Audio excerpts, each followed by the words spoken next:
सोते जागते, उठते बैठते पाकिस्तान को बस कश्मीर के ही सपने आते हैं। भारत के खिलाफ आग उगलनी आती है। हालांकि इमरान खान 2 कदम आगे बढ़ते हुए भीख मांगने में रिकॉर्ड बना चुके हैं, लेकिन आतंक की फैक्ट्री को खाद पानी देने में कोई कमी नहीं छोड़ी गई है, जो अब तक भारत के ही खिलाफ इस्तेमाल किए जाते हैं। हालांकि मोदी सरकार आने और सुपर कॉप अजीत डोभाल के एनएसए बनने के बाद आजकल वो भी पाकिस्तान में ही कोहराम मचाने लगे हैं, लेकिन मियां इमरान खान और उनकी पूरी टीम भारत पर ही तोहमत जड़ने में लगे रहते हैं। उनकी ये कोशिश शंघाई सहयोग संगठन की मीटिंग में भी होने वाली थी, लेकिन आतंकवाद के मुद्दे पर भारत ने पाकिस्तान को ऐसी खरी खोटी सुनाई है, उसकी खड़े खड़े सिट्टी पिट्टी गुम हो गई। एससीओ देशों के राष्ट्रीय सुरक्षा सलाहकारों की मीटिंग में भारत की ओर से अजीत डोभाल मौजूद थे, जिन्होंने सीमा पार आतंकी गतिविधियों में शामिल पाकिस्तानी संगठनों के खिलाफ कार्रवाई का खाका पेश कर डाला। एनएसए अजीत डोभाल ने इस बार सीधे सीधे 2 पाकिस्तानी आतंकवादी संगठनों लश्कर ए तैयबा और जैश-ए मोहम्मद का नाम लिया और कहा कि एससीओ के सदस्य देशों को इनके खिलाफ कार्रवाई सुनिश्चित करवानी चाहिए। इस बार तजाकिस्तान की राजधानी दुशाबे में एससीओ की मीटिंग हुई, जिसमें पाकिस्तान के एनएसए मोइद यूसुफ ने भी हिस्सा लिया। ये बड़ी बात इसलिए भी थी क्योंकि पहले सीधे सीधे नाम लिए जाने से बचा जाता रहा है, लेकिन डोभाल तो डोभाल हैं। सरेआम पाकिस्तान की धज्जियां उड़ा दी। पाकिस्तान पर फाइनेंशियल एक्शन टास्क फोर्स यानी FATF के बड़े फैसले से पहले डोभाल ने जैश और लश्कर के खिलाफ एससीओ देशों को प्लान थमाकर मास्टर स्ट्रोक चल दिया।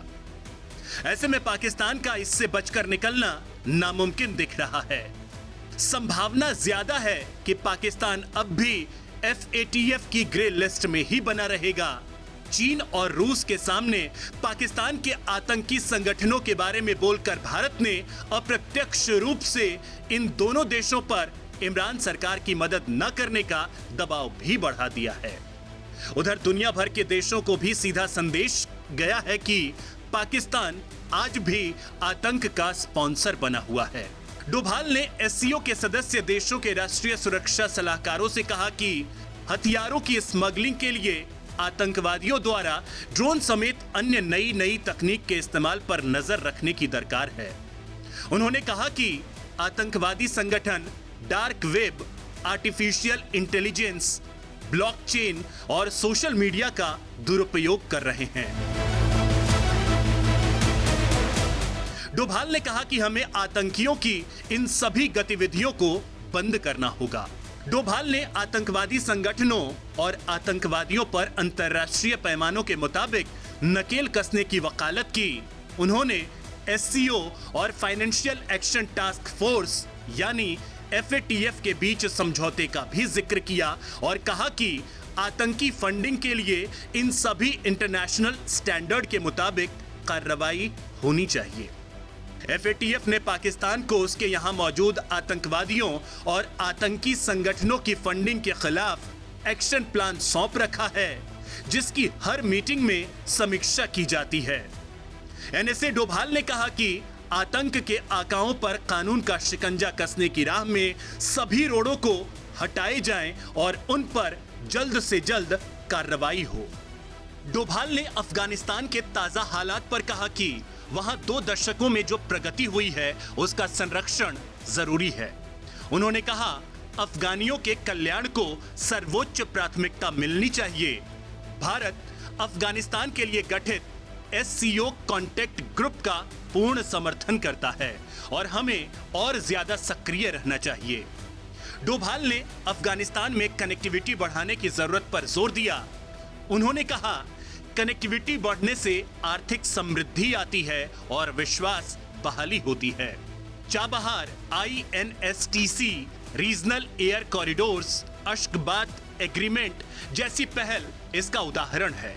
इधर पाकिस्तान के विदेश मंत्री शाह महमूद कुरैशी ने जब अफगानिस्तान में भारत की बढ़ती भूमिका पर आपत्ति दर्ज की तो भारतीय विदेश मंत्रालय ने उसका मुंहतोड़ जवाब दिया।